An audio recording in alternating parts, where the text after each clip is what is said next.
Vasanth TV ரசிகர்களுக்கு வணக்கம். இது சினி பூத். இன்னைக்கும் சினிமாவில் நடக்கக்கூடிய நிறைய சுவாரஸ்யமான விஷயங்களை தான் பார்க்க போறோம்.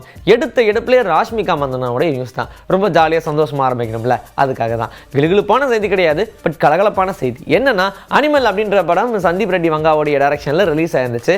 இந்த படம் எதிர்பார்த்த அளவுக்கு பெரிய வசூல் தான் கொடுத்தாலும் படத்தின் ரீதியாக பார்க்கும்போது ஒரு மாதிரி சைக்காலஜிக்கலாக இது பாதிக்கிற மாதிரி இருக்கேப்பா.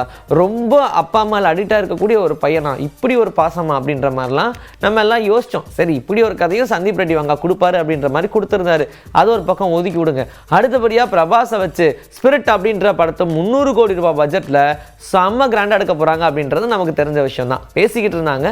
அஃபிஷியலாக ஓரளவுக்கு கன்ஃபார்ம் ஆயிடுச்சு. இந்த படத்தில் போலீஸ் கேரக்டரில் பிரபாஸ் நடிக்க போகிறாரு அப்படின்னும். அண்ட் இதெல்லாம் ஓகே ஆயிடுச்சேப்பா, எப்போ தான் இந்த ஹீரோயின் அப்டேட் கொடுப்பீங்க அப்படின்னு கேட்ட வரிசையில் ராஷ்மிகா மந்தனாவை இந்த திரைப்படத்தில் ஹீரோயினாக போடலாம் அப்படின்ற மாதிரி பிளான் பண்ணிட்டாங்களாம். அப்படி ஒரு வேலை இவங்க இணைஞ்சாங்க அப்படின்னா அனிமலுக்கு அப்புறமா சந்தீப் ரெட்டி வங்காவோட இணையக்கூடிய செகண்ட் திரைப்படமாக இது ராஷ்மிகா மந்தனாக்கு இருக்கும் அப்படின்ற மாதிரி தான் பேசிக்கிறாங்க. பிரபாஸோடைய நடிப்பில் ஆல்ரெடி ரிலீஸ் ஆன இந்த கல்கி 2898 அப்படின்ற திரைப்படமும் சக்ஸஸ்ஃபுல்லாக ஓடிக்கிட்டே இருக்கிற நிலையில் வேர்ல்டு வைடா. ஸோ இப்படி இருக்கும்போது அடுத்தடுத்த படங்களும் இவருக்கு சக்ஸஸ் தான் கொடுக்கும் அப்படின்ற மாதிரி எதிர்பார்க்கப்படுது. சூர்யா நடிக்கிற இந்த ஒரு படம் டப்புன்னு ட்ராப் பண்ணது எல்லாரும் ஷாக்கு. என்னப்பா அதுன்னு கேட்டால், பெரிய பட்ஜெட் படங்க எங்களால் பண்ண முடியாதுங்கன்னு ப்ரொடக்ஷன் கம்பெனியை கையை வச்சிருச்சான். எஸ், ராகேஷ் ஓம் பிரகாஷோடைய இயக்கத்தில், அதாவது இவர் பாலிவுட் இயக்குனர், எனிவேஸ் இவருடைய இயக்கத்தில் சூர்யா நடிக்கிற இந்த படம் தான் கர்ணன் அப்படின்ற படம். ஸோ கர்ணா அப்படின்ற டைட்டில் வச்சு இந்த திரைப்படத்தை உருவாக்கலான்ற மாதிரி பிளான் பண்ணாங்க. மகாபாரதத்திலே மிக முக்கியமான கதாபாத்திரமான கர்ணன் கதாபாத்திரத்தை எடுத்து சூர்யா அவர்கள் நடிக்க போகிறாங்க. அண்ட் அவருக்கு ஏற்ற மாதிரியான கதைக்களத்தை சுற்றுவட்டாரத்தில் உருவாக்க போகிறாங்க அப்படின்ற மாதிரிலாம் சொல்லியிருந்தாங்க.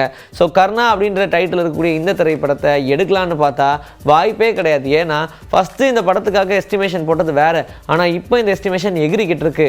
எப்படின்னா கிட்டத்தட்ட 500 கோடி ரூபாய் வரைக்கும் போகுதுங்க அப்படின்ற மாதிரி சொல்லியிருக்காங்க. ஸோ 500 crores பண்ணணும்னா அது காரணம்னா விஎஃப்எக்ஸ் ரொம்ப அதிகமாக தேவைப்படுது. அந்த காலம் மாதிரிலாம் கிடையாது இந்த காலம். இப்போதான் ரியலிஸ்டிக்காக பண்ணுன்றாங்க. அப்போ அதுக்கு நிறைய டெக்னீஷியன்ஸ் தேவைப்படுவாங்க, அவ்வளோ விஎஃப்எக்ஸ் தேவைப்படும். ஸோ இதனால் டெஃபினட்டாக இந்த படத்துக்கு ஒரு 500 கோடி ரூபாய் ஆகுங்க அப்படின்ற மாதிரி சொல்லியிருக்காங்களாம். இதன் காரணமாக இந்த படம் எடுக்கலாமா வேணாமன்ற ஆசிலேஷன் மைண்டுக்கு இந்த ப்ரொடக்ஷன் கம்பெனி வந்திருக்கு.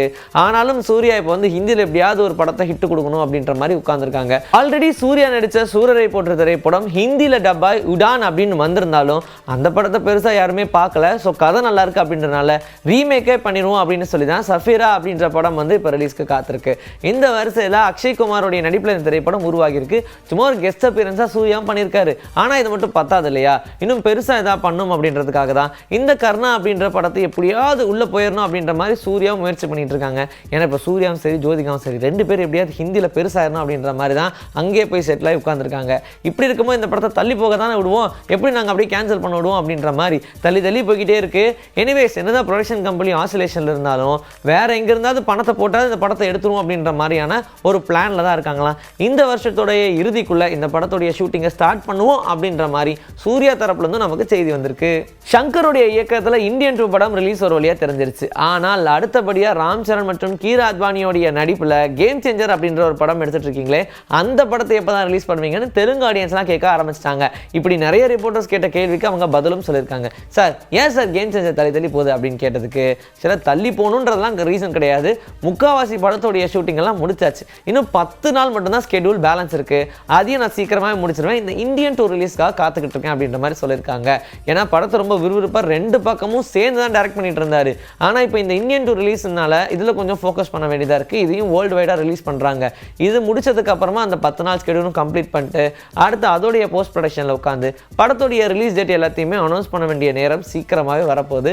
வெயிட் பண்ணி பாருங்க அப்படின்ற மாதிரியும் சொல்லியிருக்காங்க. ஸோ படம் தள்ளி போகுதுன்னா ஒவ்வொரு படமாக முடிக்கலாம், 2 படத்தையும் கை வச்சோம்னா ஏதோ ஒன்று சொதப்பிடும் அப்படின்ற ஒரு பயத்தினால தான் அவர் 2ஐயும் அட் அ டைமில் தொடாமல் இருக்காரு அப்படின்ற மாதிரியும் சொல்கிறாங்க. தளபதி விஜயோடைய பர்த்டேக்காக இந்த கோட் படத்துலேருந்து ஒரு வீடியோவை ரிலீஸ் பண்ணியிருந்தாங்க. அவருடைய பர்த்டேவை அனௌன்ஸ் பண்ணுற விதமாகவும் விஷ் பண்ணுற விதமாகவும். ஸோ இப்படி இருக்கும்போது இந்த படம் எப்பேற்பட்ட கதையாக இருக்கும் அப்படின்ற மாதிரி நிறைய பேருடைய மூளைக்குள்ள இப்போ கொடைய ஆரம்பிச்சிருச்சு. காரணம் என்னென்னா, 2 விஜயா 3 விஜயா டிஏஜிங் பண்ணியிருக்கேன், நீங்கள் என்னதாப்பா நடக்குது அப்படின்ற மாதிரி ஒரு மாதிரி குழப்பத்திலே இருக்கும்.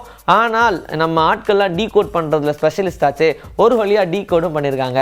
ஸோ அந்த ரன்னில் பார்த்தீங்க அப்படின்னா, அந்த ஸ்டேஜில் பார்த்தீங்க அப்படின்னா நிறைய இடங்கள் காட்டுவாங்கள்ல, அதில் 2015 2015 ஒரு இடத்துல இருக்கேப்பா, அப்போனா இது 2050 நடக்கிற படம் தான், ஃபியூச்சரிஸ்டிக்காக இந்த படத்தை எடுத்திருக்காங்க அப்படின்ற மாதிரி டீகோட் பண்ணியிருக்காங்க.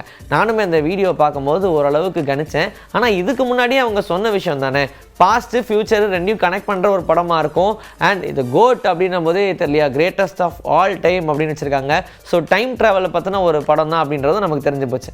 ஆனால் இதில் என்னென்ன எலிமெண்ட்ஸ்லாம் வெங்கட் பிரபு ஃப்ளேவரில் ஆட் பண்ணியிருக்காரு அப்படின்றதுக்காக தான், அந்த மசாலாவை டேஸ்ட் பண்ணுறதுக்காக தான் எல்லாருமே காத்துக்கிட்டு இருக்காங்க.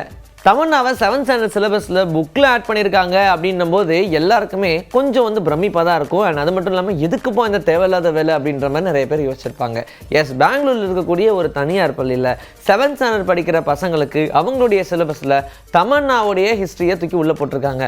ரொம்ப பெருசால இல்லை, சின்னதாக தான். இதுக்கு என்னடா இப்படி போட்டிருக்கீங்க அப்படின்னு சொல்லி பேரண்ட்ஸோடைய தரப்புலேருந்து அந்த ஸ்கூல் கிட்ட கொண்டு போய் கேட்டால் ஸ்கூல் சொல்லியிருக்கக்கூடிய விளக்கம் என்ன தெரியுமா? ஆக்சுவலாக அவங்க ஒரு குறிப்பிட்ட சமூகத்தை சேர்ந்தவங்க. அந்த சமூகத்தில் இருக்கிற யாருமே எங்கேயுமே எக்ஸ்போஸ் ஆகணும்னு நினைக்க மாட்டாங்க, ரொம்ப கட்டுப்பாடாக இருப்பாங்க. ஆனால் அப்படி இருக்கும் போதும் அதை பிரேக் பண்ணி ஒரு பக்கம் வெளியே வந்திருக்காங்க. இப்போது இண்டஸ்ட்ரியில், அதாவது தமிழ் இண்டஸ்ட்ரியில் தெரியாத ஆட்களே இருக்க மாட்டாங்க. வேர்ல்டு வைடாக அவங்களுக்கு மிகப்பெரிய ரசிகர்கள் பட்டாளமே இருக்குது. ஸோ இப்படி இருக்கும்போது அந்த சமூகத்திலேருந்து வந்திருக்காங்க, இவ்வளோ பெருசாக வளர்ந்துருக்காங்க. சினிமாவும் ஒரு கலை தானே, அந்த கலையில் இவங்க சாதிச்சிருக்காங்க இல்லையா, அதுக்காக தான் அவங்களுடைய பேரை நாங்கள் ஆட் பண்ணியிருக்கோன்னு விளக்கமும் கொடுத்துருக்காங்க. இருந்தாலும் பேரண்ட்ஸ் எல்லாம் செம கன்ஃபியூஷனில், இதுக்கு நீங்கள் கொடுக்காமே இருந்திருக்கலாம், தமன்னா பற்றி படிக்கிறதுக்காக நாங்கள் தாறுமாறாக காசை கட்டி படிக்க வைக்கணும் அப்படின்ற மாதிரி நிறைய பேரண்ட்ஸ் அவங்களுடைய கதறெல்லாம் கொட்டிக்கிட்டு இருக்காங்க. நெல்சன் வெங்கடேஷனுடைய இயக்கத்தில் ஆல்ரெடி நம்ம ஒரு நாள் கூத்து, மான்ஸ்டர் இந்த படங்கள்லாம் பார்த்துருப்போம். இதற்கு அடுத்தபடியாக DNA அப்படின்ற படம் எடுக்க போகிறதா தகவல் வெளியாக இருந்துச்சு. இதில் அதர்வா தான் நடிக்க போகிறாங்க, நிமிஷா இதில் கதாநாயகியாக நடிக்க போகிறாங்க அப்படின்னு. இந்த படத்தோடைய கன்ஃபார்ம் ஸ்டேட்டு இப்போ நமக்கு கிடச்சிருச்சு. என்னென்னா இந்த படம் ஒரு க்ரைம் த்ரில்லர் படமாக இருக்க போகுது அப்படின்ற மாதிரி சொல்லியிருக்காங்க. அண்ட் DNA அப்படின்னு பேர் வச்சுக்கிறத பார்க்கும்போது மெடிக்கல் க்ரைம் த்ரில்லராக இருக்குமோ அப்படின்ற மாதிரியும் ஒரு கன்ஃபியூஷன் இருக்குது. பட் இருந்தாலும் ரொம்ப கிளாரிட்டியாக இந்த படம் வந்திருக்கு அப்படின்னும், இது வரைக்கும் நம்ம நெல்சன் வெங்கடேஷனோட இயக்கத்தில் நிறைய படம் பார்த்துருந்தாலும் இந்த படம் எல்லாத்தை விட மாறுபட்டு இருக்கும் அப்படின்ற மாதிரி தான் சொல்லியிருக்காங்க. அதர்வாவும் இதில் ரொம்ப பொட்டென்ஷியலை யூஸ் பண்ணி நடிச்சிருக்காங்க அப்படின்னும், இதற்கு முன்னாடி அவர் எடுத்த மெனக்கடலை விட இந்த படத்துக்குன்னு அடுத்தடுத்த கிரேட் ஏறி இருக்காரு அப்படின்றது படம் பார்க்கும்போதே நமக்கு தெரியும் அப்படின்ற மாதிரி தான் சொல்கிறாங்க. எனிவேஸ், இந்த படமும் கூடிய விரைவில் ரிலீஸ்க்கு காத்திருக்கு. அஃபிஷியலாக பல அனௌன்ஸ்மெண்ட் வரும், வெயிட் பண்ணுங்கன்னு சொல்லியிருக்காங்க. இன்னைக்கு நம்முடைய சினிபூத்தில் சினிமா பற்றின நிறைய விஷயங்களை தெரிஞ்சுக்கிட்டோம். இதே மாதிரி ஒரு பஞ்ச் ஆஃப் கண்டென்ட்டோட உங்களை நான் சந்திக்கிறேன். This is Bas from Vijayashree. Take care.